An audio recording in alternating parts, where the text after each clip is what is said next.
Hi, welcome back. In this lecture, I would like to introduce the first topic of this course, but also of this module, that is about fundamentals of computer systems. In particular, I will talk about different computing units, their characteristics, and their importance for high-performance computing. So before start, I want to talk about the intended learning outcomes. By the end of this lecture, you will be able to list the main computer system components, state the difference between CPU and accelerators such as GPUs, FPGAs, and AI accelerators. You will be able to describe the main parameters characterizing the computing unit's performance. Also, you will be able to describe the historical development of the CPU and their improvement. You will know about the dynamic scaling, and you will be able to motivate the so-called end of the dynamic scaling. And finally, you will motivate why the Hamdal law limits the parallel performance available on modern multi-core processor. This module is about fundamentals of a computer system. So let's talk about the three main components of a computer system. The underlying components that make up a computer can be simplified into three basic parts. First of all, we have computing units such as CPU or GPU, or there might be some other processor that is linked to the system. The second main components are the memory and storage units that contain the data. For instance, we have a memory, or for instance, RAM. And also, we can have an SSD, or we can have a hard disk that constituted the storage. Finally, we have the so-called link or the connection between memories and CPU, or a certain board to other boards. These are the connection, and we will describe a little bit in this module also about this connection. We saw that the most common form is called the bus. So each of these three main components of a computer system is characterized by different parameters. So how we can tell that our CPU is fast or slow, how we can tell that our memory or our connection is slow or fast. Well, there are some numbers that we are going to describe during this lecture. So first of all, the computing units are characterized by the number of a computation, addition, maybe a multiplication, that can be done per second by that particular computing units. So that for the CPU. For memory units, the major properties we characterize how good it is. The memory units is the so-called bandwidth. That is the amount of data that we can trust, we can hold, and we can transfer per unit of time. Finally, connection are very similar to memory when it comes to performance measurement, and we measure the performance of the connection by telling how fast we can move data from one component to the other components. So we also here we will talk about bandwidth. But let's start talking about the first main component of a computer system, the computing units or the CPU. The computing unit of a computer provides the ability of transforming a bit, any bit that the CPU receives, into other bits, or change the state of the current process. So here is just a very simple diagram on how CPU operates. It takes as input a certain number of bits, it manipulates them, transforms them, and is giving as output other bits. CPUs are the most commonly used computing units. So if you buy, for instance, a laptop, you will always have the processor. Might be Intel, might be AMD, or some other company. So the most commonly used computing units, they are so-called general purpose. So they are pretty much good in all different kind of workloads. It might be, for instance, for doing scientific computation. It might be for a sorting algorithm. It might be good for running Excel kind of workloads. However, they do not really excel for one specific topic. So pretty much good, but they don't excel. So the major vendors I mentioned Intel, also AMD, and now also Apple is producing ARM processor. That ARM is the licensing company. So together with the CPU that are general purposes, we saw that the accelerators, so-called accelerator, are gaining popularity as auxiliary computing units. So accelerators, they will always need the CPU part, so they are more like a co-processor that are helping in accelerating particularly part of the computation. So for instance, if we have a graphics workload, like a video game, we can use GPUs that are very good in accelerating that particular part that is the graphics. So today there are different forms of accelerators. The most common one are GPUs. So all the laptops today have GPUs that might be integrated on the GPUs, but also other accelerators such as FPGA, the so-called Fields Programmable Gate Arrays, and as also other tensor unit, for instance, the Google TPU or other AI accelerator are becoming more and more important. So why are we talking about accelerators? Well, and what is the difference with the CPU? Accelerators are specifically designed for a particular task. For instance, GPUs are designed to excel at the graphics operation. There are other accelerators such as the Google TPU or Tensor Processing Units that are very good in making tensor operation that are the main computational kernel of deep learning application. Who are the major vendors of accelerators? Well, NVIDIA is one of the major producer of GPUs. Nowadays also AMD started producing its own GPU. Also Intel is in the business accelerator. Xilinx and Intel are the two major producers of FPGA. And then we have a whole bunch of companies that are producing new AI processor.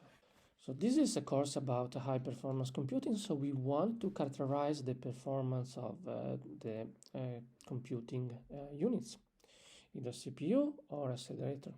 The main properties of interest in a computing unit are three. The first one is the number of operations that the CPU or an accelerator can do in one cycle. This is called IPC. It stands for instruction per cycle. So this, of course, depends on the hardware, in particular on the availability on the computing units of the so-called vector units or vector extension. You might heard of CIMD, you might heard of AVX, AVX2, AVX512. All these are vector units that allows to make in one cycle multiple operation. Of course, also depends on the algorithm that we are going to use. For instance, if we have a vector operation, we can, for instance, we want to add two vectors. This is a vector operation and it can use. However, if we do an operation that is sequential, in nature we cannot use the vector units. So also it depends on the algorithm that you're going to use. This IPC is not shared by the vendor. So if you go to the website and you check the specification, is typically not available in the specs. However, there are benchmarks that allow us to measure what is the IPC on a certain hardware for a certain algorithm. So benchmarks are basically simple codes that we can run and retrieve this data. The second very famous number that characterizes the performance of computing units is the so-called clock frequency. So this is a number that is given by the vendors. So whenever we buy a processor, the vendors tell us, oh, this processor is 2 gigahertz, right? So this is a frequency, right? Remember that hertz is 1/second, and this frequency is basically the number is the frequency of the instruction that we can do. So the number of the cycles that we can do in 1 second, since is the hertz. Nowadays, CPU, GPU are all in the range of 1 to 4 gigahertz. So that means that we are capable, since a giga stands for 10 to the 9, we are capable of doing one clock cycle, 10 to the 9 clock cycle per second. If you remember, if you want to find the period, that is the time for doing one cycle, what we do, we just take 1 over the frequency, right? So that means that for computing one cycle, we take the inverse, so we're going to take 10 to the minus 9 second, right? And that corresponds to 1 nanoseconds, where nano stands for 10 to the minus 9. The third last important number that characterizes the performance of the computing units is the flops. Flops per second stands for the number of floating point operation per second. So very similar to the cycle in the sense that we know how many, instead of cycle, how many operation we do per second. So this number can be measured by simple applications called benchmark. We're going to work a little bit with them on the assignment of this course. So we're going to measure how much flops, what is the flops that a certain computing unit is capable to do in a certain algorithms. And also we can provide simple model to calculate the flops. In fact, knowing the IPC and knowing the clock frequency, we can calculate what is the peak or the ideal number of floating point operation second. Let's talk a little bit more about the clock frequency and the IPC and how this impacted the performance. Increasing the clock speed, we increase the number of instructions per second that we can do. So of course, to increase the clock frequency is very good for performance, because right away it increases the number of instructions that we can complete per unit of time. Higher clock speed are typically very good, because it's just a very simple thing we can do.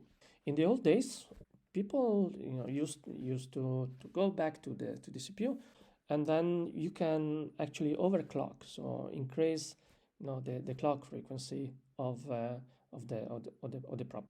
So you were opening the computer, and when there was a switch, you could actually increase manually the clock frequency. However, what was the problem? So the major problem is so-called power wall. It occurs that the power that we are putting in to give energy to the processor, but also the power that is coming from the heat. So whenever we do computation, we generate a heat that we need to remove. So the power is actually proportional to the cube of the frequency, or the clock frequency. That means that to slightly increase this frequency here, we increase cubically the power that we need to ingest into the processor, but also to remove. So that means that in the old days, when people were doing this, also there were cases where the processor were melt, right? Because there was too much heat, so then the processor has just to be thrown away. So that's if you want to go faster, you can always increase the clock speed or buy a processor with a high clock frequency. In GPU, for instance, there are different modes that you can set. you basically set the GPU or two different clock frequency. One I think is called baseline, and the other one is called boosted. So that's the thing. We can buy a processor with increased clock speed. However, there is the issue with the power. The second thing also is look at IPC, and this is mostly related to the available vectorization that is on the CPU. I mentioned a certain vector units or extension, IVX or IVX2, IVX512, SMD. So the vectorization occurs when a CPU is provided with multiple pieces of data at the same time. So for instance, we have an array, and these vector units are capable of running in parallel this operation on the vector. This model of computation is also called a single instruction on multiple data, SMD. Let's look at what is the historical improvement of CPU over the time. So if you look at this plot, on the x-axis we have the year, so from 1970 to basically nowadays 2020, and on the y-axis we have the clock frequency of in megahertz. So, one important point to note on this y-axis that this plot is logarithmic. So what is a line? So here we basically have a line until 2000, right? So what is a line on this plot? On a linear scale will be an exponential growth. So that so if you are analyzing this plot, you see that until 2000 we had exponential increase of the clock frequency. Again, this is logarithmic plots. That means that a line on the logarithmic is exponential on a linear scale. A very interesting part here is that around 2000 the line basically saturate, right? So we don't have any improvement, but we basically saturate, we stagnate at a certain clock frequency that is around 3-4 gigahertz when it comes to different processes.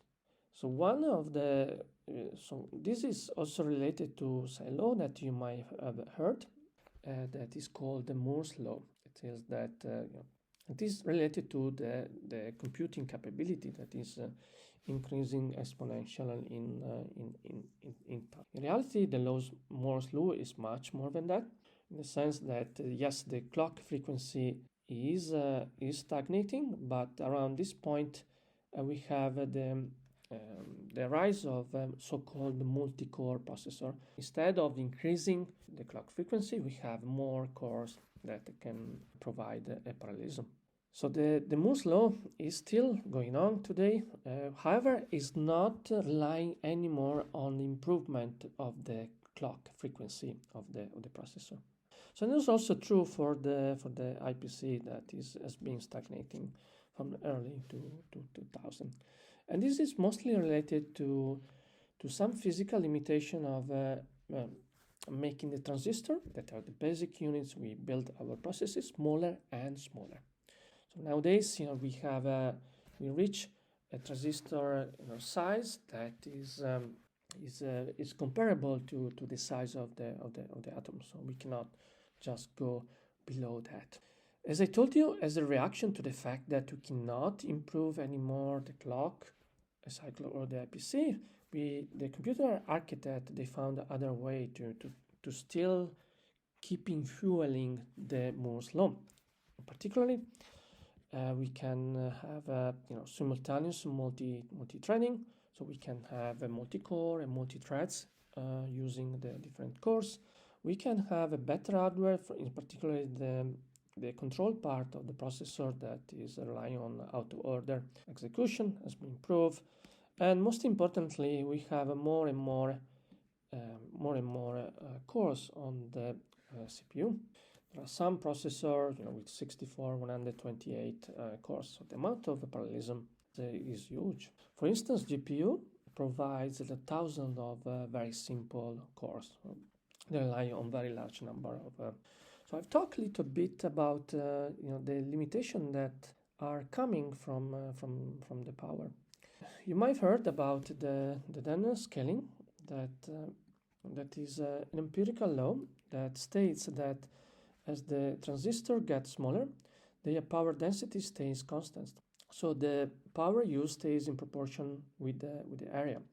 That means that if we decrease the area of the chip, the area of the transistor, we also use less power.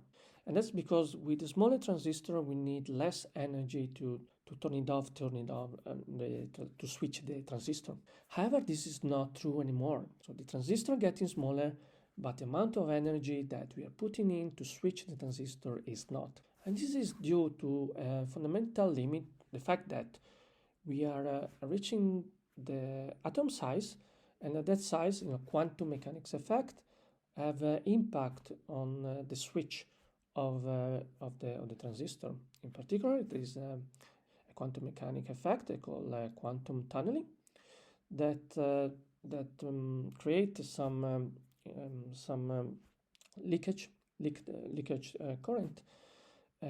So we need to put more power to switch the transistor. So what it was true before, the so-called Denner scaling, that going smaller we need less power, is not true anymore. The amount of energy is actually remain constant. So the Denner scaling stops mainly, as I told you, to the supply of voltage limits that is related to the power density that we can input into the CPU. As a consequence, a significant amount of on-chip resources need to stay so-called dark or power gated in order to avoid thermal emergencies. We want to avoid to melt our processor. So we need to be very, very careful with the power management. Finally, I told you that a way to react to improve the performance of the processor was to increase the number of cores on the processor.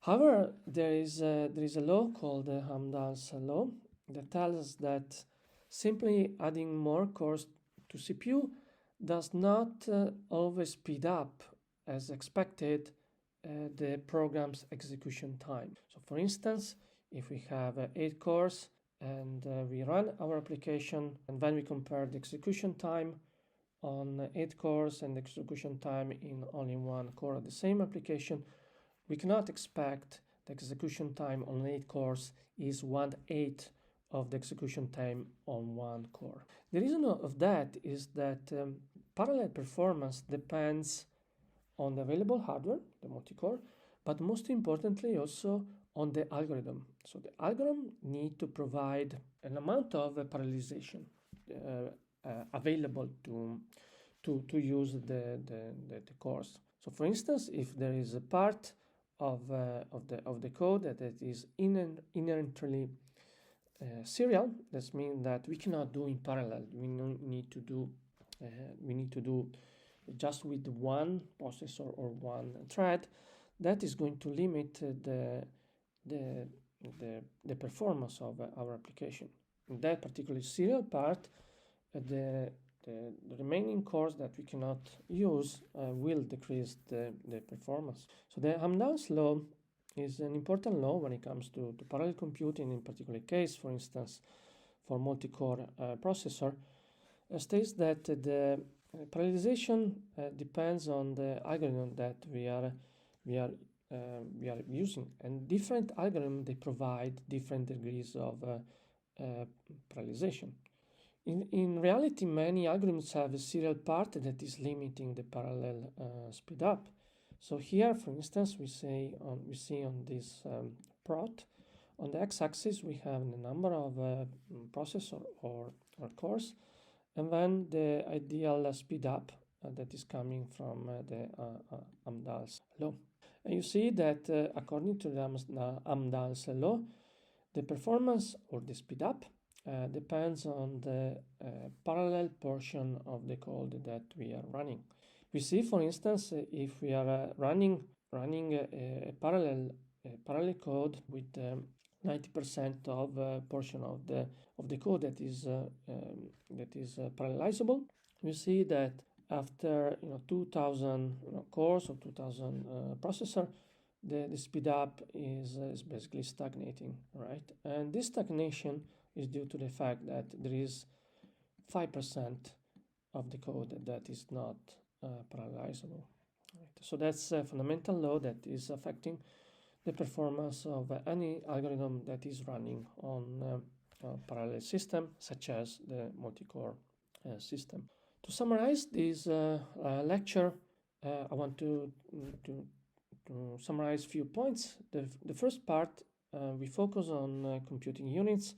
What is the difference between CPU and accelerator? The CPUs are general purpose, while the accelerators, such as GPUs, FPGAs, or AI accelerators, are specialized computing units, very good to do only very specific tasks.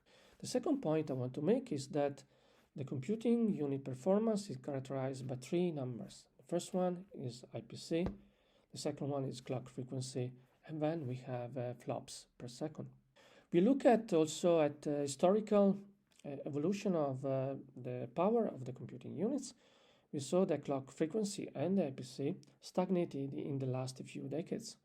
And there is a lot of discussion in the community about Moore's law, if it's still valid or not. So people talk about the Moore's law end, or even worse than that.